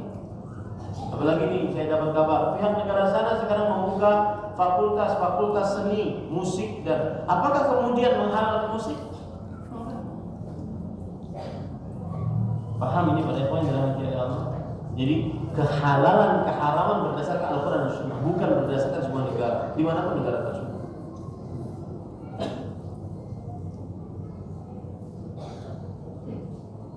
Kemudian termasuk daripada dosa besar juga adalah membangun kuburan. Ada kuburan dibangun di atasnya, ya, di atasnya bangunan, baik itu masjid ataupun selainnya. Kadang-kadang kuburannya lebih dingin AC-nya dibandingkan masjid. Ini nggak boleh. Rasulullah SAW bersabda 5 hari atau 3 hari sebelum beliau meninggal. Ini menunjukkan bahwa hadis ini tidak ada penghapus hukumnya. Karena setelah hadis itu keluar dari mulut Rasulullah SAW, maka beliau meninggal. Rasulullah SAW bersabda, "Naha Rasulullah SAW an yujassas al-qabr wa an yub'ad 'alaih wa an yubna 'alaih." Rasulullah SAW melarang untuk kuburan dikeramiki, diduduki di atasnya atau di sampingnya atau dibangun di atas. Tidak boleh. Ini dosa besar. Kemudian Rasulullah SAW juga bersabda, "La'natullah 'ala al-yahud wan nasara ittaqadu qubur anbiya'ihim masajid." Allah melaknat atas kaum Yahudi dan Nasrani yang menjadikan kuburan nabi-nabi mereka atau orang-orang saleh mereka sebagai masjid. Fa inni anhaakum 'an dzalik. Coba. Apalagi yang lebih jelas dari perkataan ini. Aku larang kalian atas itu. Itu seperti matahari sekarang di siang bolong. Dan saya tidak habis pikir bagaimana nanti para ulama-ulama yang masih memperbolehkan untuk membangun masjid di atas kuburan atau memperbolehkan memasukkan kuburan ke dalam masjid. Tak boleh, para ikhwan. Kemudian para ikhwan yang dirahmati oleh Allah Subhanahu wa taala, termasuk di dalamnya adalah mencuri. Mencuri dosa besar. Rasulullah SAW bersabda, "La yasriqu as-sariqu hina yasriq wa huwa mu'min." Yang artinya, tidaklah mencuri, seorang yang mencuri ketika mencurinya dalam keadaan beriman. Imannya sangat tipis saat dia mencuri. Kemudian selanjutnya adalah memutuskan hubungan rahim. Hati-hati ini para ikhwan. Memutuskan hubungan rahim. Lihat baik-baik hadisnya. Ya, lihat baik-baik hadisnya. Ma min dzambin, tidak ada dosa apapun ajdaru an yu'ajjilallahu li sahibihi al-'uquba fid dunya ma'a ma yudakhilu lahu fil akhirah min qati'atir rahim wal khiyanah wal kadhib.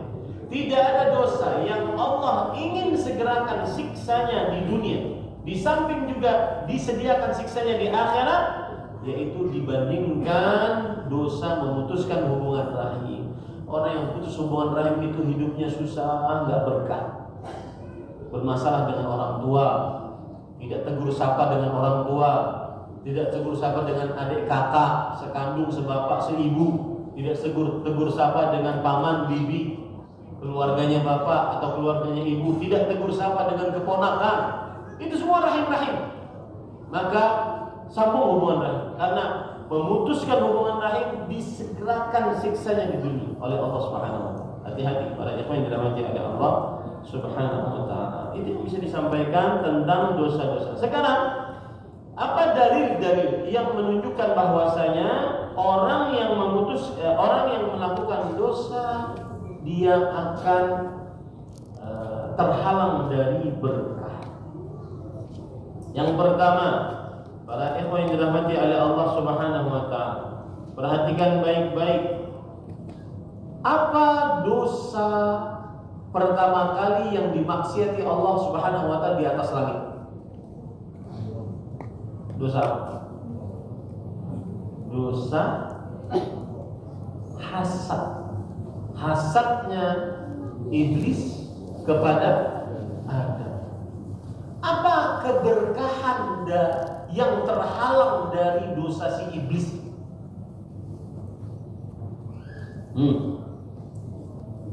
Ini menarik. Ini Pak ya, saya jujur saja.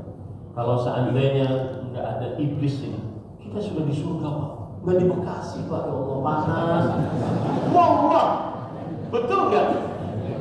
Ini gara-gara iblis ini. Ini gara-gara iblis. Dan itu disebutkan oleh para ulama. Ibrahim bin Hadham rahimahullah mengatakan, "Nahnu naslun min naslil jannah. Sabana iblis minha bi ma'siyah." Kita ini adalah orang-orang turunan penghuni surga. Adam asalnya dan Hawa alaihissalam di surga. Ini penghuni surga asalnya. Kemudian kita ditawan oleh iblis dengan maksiat. Wa haqiqun 'alal musi' alla yahna'a bi'aish hatta yarji' ila watani. Maka kata beliau, seharusnya atas orang yang sudah dikeluarkan dari surga, dari tanah kelahirannya, dia tidak pernah merasa nyaman di dunia, karena tanah kelahiran kita adalah surganya Allah Subhanahu wa taala. Indah perkataan. Ya. Sering sekali Pak, kesulitan dunia saya sering memikirkan itu. Gara-gara iblis ini di dunia. Betul, wallah. Kesulitan dunia kan banyak. Lagi mau ceramah, kebelet. Itu kesulitan dunia. Ya Allah. Kemudian urusan makan, urusan minum, susah banget untuk sehat. Makan dikit, apalagi yang sudah umur 45 ke atas, makan sedikit jadi daging. Bernafas saja jadi daging. Gimana mau kurus? Subhanallah. Ini dunia tuh Pak, dunia. Maka perhatikan baik-baik, nahnu naslun min nasali ahli jannah. Kita adalah tanah kelahiran kita surga. Harus kembali ke dalamnya. Jangan pernah merasa nyaman di dunia yang sementara ini. Inilah makna hadis Rasul sallallahu alaihi wasallam yang berbunyi, "Mali walid dunya, ana karakib astadhillu tahta syajarah, thumma aqumu." Apa hubunganku dengan dunia ini? Aku bagaikan pengembara singgah di sebuah pohon, kemudian setelah singgah beristirahat sebentar, melanjutkan ke tempat asli, yaitu surganya Allah. Mudah-mudahan kita dimasukkan oleh Allah Subhanahu wa taala. Ini para ikhwan yang dirahmati oleh Allah Subhanahu wa taala. Lihat baik-baik. Salah satu keberkahan yang terhalang dari dosa adalah kita dikeluarkan dari surga. Keberkahan yang terhalang. Coba perhatikan hadisnya para ikhwan yang dirahmati oleh Allah Subhanahu wa taala, bahwa Rasul sallallahu alaihi wasallam bersabda tentang dikeluarkannya seseorang dari surganya Allah Subhanahu wa taala.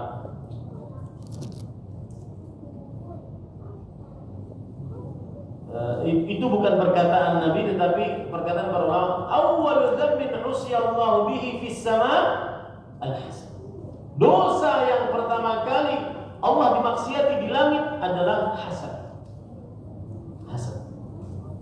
jauhi dosa hasad. Ya, jauhi dosa hasad. Ini saya sudah diberitahu oleh panitia, cukup Ustaz katanya. Belum selesai benar. Inti kajiannya nggak ada itu. Ya, tadi semua pendahuluan. Baik, terakhir. Bukti bahwa dosa menghalangi keberkahan hidup yaitu pembunuhan. Dosa pertama kali yang terjadi di atas muka bumi adalah pembunuhan. Maka hati-hati nih Pak, jangan berurusan dengan darah seorang pun selama hidup kita.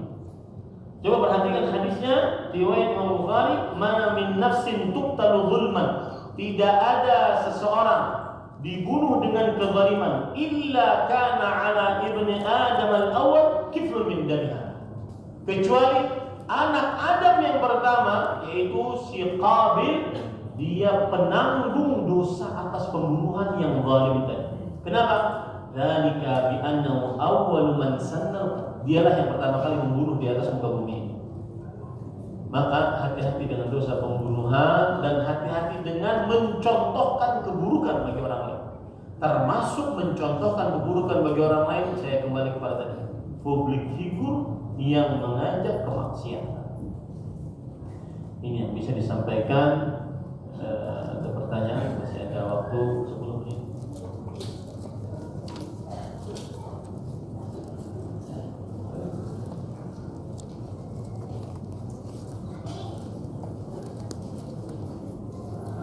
Bismillah. Pertanyaan saya, seorang istri punya suami rajin ngaji pekerjaan rumah dari A sampai Z, saya mengerjakan. Suami saya tidak membantu pekerjaan rumah, bahkan sama suka meremehkan saya. Gaji suami cukup besar tapi disimpan sendiri. Saya dikasih saudaranya untuk harian saja. Saya dikasih sekedarnya untuk harian saja. Tidak dikasih yang mencukupinya, bahkan suka kurang. Gaji suami cukup besar, tapi suami saya pelit untuk memberi kepada saudara saya. Dia tidak pelit kalau sama saudaranya sendiri. Kalau beri uang untuk saudaranya sendiri cukup banyak. Pertanyaan saya, harus bagaimana sikap saya Ustaz, dan mohon nasihatnya untuk suami saya. Sikap seorang istri adalah menjalin komunikasi yang baik dengan suaminya untuk permasalahan ini. Ya. Jalinlah komunikasi dengan komunikasi yang baik, terutama perihal kepelitannya. Pelit, kikir, bakhil, medit, korek. Maka ngomong baik-baik, ya, jangan dimusuhi, tapi ngomong baik-baik. Berjalin komunikasi dengan baik. Ya. Yang kedua, ibu saudari-saudari muslimah, sebutkan bahwa apa yang diberikan itu kurang. Sebutkan data-datanya. Kalau memang ini suami pelit, ya. Ada kisah terdahulu ulama salaf. Ada seorang perempuan dilamar oleh beberapa orang laki-laki. Perempuan ini cerdas. Dia berkata, bagaimana engkau dengan nafkahmu terhadap suami istrimu nanti? Kata dia, yang satu mengatakan, saya sangat teliti, sebagaimana pengusaha teliti terhadap pegawai-pegawai. Kemudian yang satu mengatakan, saya sediakan tempat, karung, kemudian saya isi uang di situ.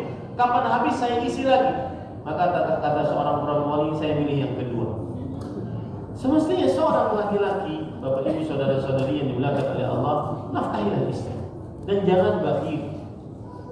Dan bakhil termasuk sifat yang tercela yang Rasulullah SAW tidak merekomendasikan perempuan untuk menikah dengannya. Ya, yang Rasulullah SAW tidak merekomendasikan perempuan untuk menikah dengan laki-laki bakhil.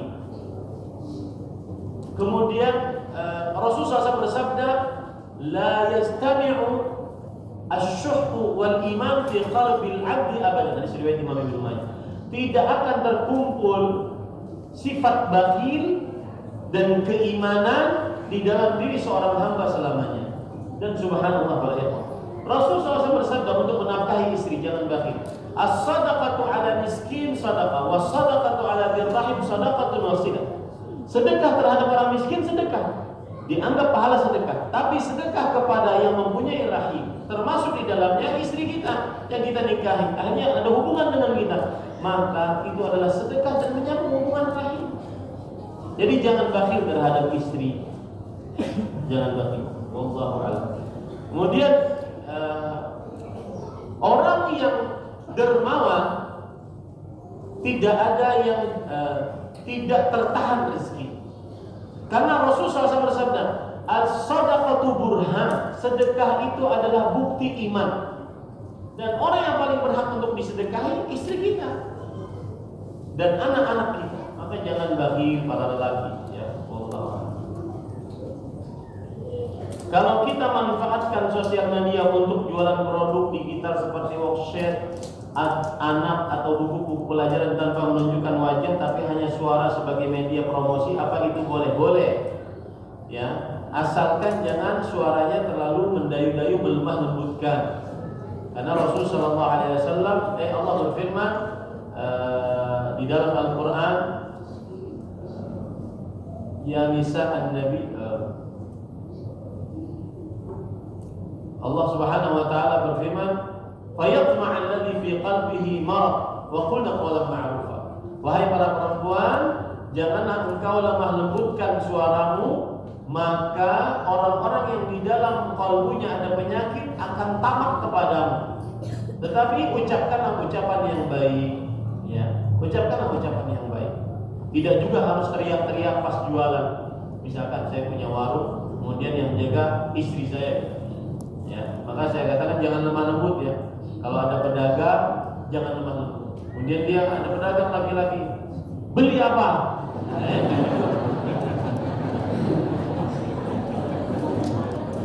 Enggak, tapi qulna qawlan ma'ruf, katakan perkataan yang baik. Dan kalau jualan tapi tampil di sosmed, hukumnya bagaimana? Saya katakan tadi para ikhwan, perempuan jangan sempurnakan takwamu dengan tidak menampilkan terumah wajahmu di hadapan laki-laki yang bukan mahrammu, terutama di media sosial. Wallahu a'lam. Jika anak putri saya ada kegiatan sekolah homestay 5 hari 4 malam tanpa mahram ke Jawa Tengah, itu hukumnya bagaimana Ustaz? Diizinkan atau tidak? Maka saya lebih condong kepada perempuan tidak diizinkan, kecuali ditemani oleh mahramnya. Putri sudah balik, safar dari Jakarta sampai ke Jogja, tidak diizinkan. Karena as-salamah la ya'diluha syai', Bapak Ibu. Habis ya waktunya. Keselamatan tidak ada yang menasdinginya. Jaga anak perempuan kita. Apalagi perempuan kalau sudah terenggut keperawanannya, maka sangat terlihat di dalam dirinya. Demikian, terima kasih kepada DKM Masjid Al-Azhar dan juga panitia yang mengundang ke sini. Mudah-mudahan kita selalu diberikan oleh Allah keberkahan dan afiat. Mudah-mudahan kita diwafatkan dalam keadaan husnul khatimah. Mudah-mudahan kita dipertemukan kembali dalam majlis-majlis ilmu di dunia. Kalau tidak berjumpa kembali sampai jumpa di surga firdausnya Allah Subhanahu wa taala. Subhanakallah bihamdika asyhadu an la ilaha illa anta astaghfiruka wa atubu ilaik. Wa sallallahu nabiyana Muhammad walhamdulillahi rabbil alamin. Wassalamualaikum warahmatullahi wabarakatuh.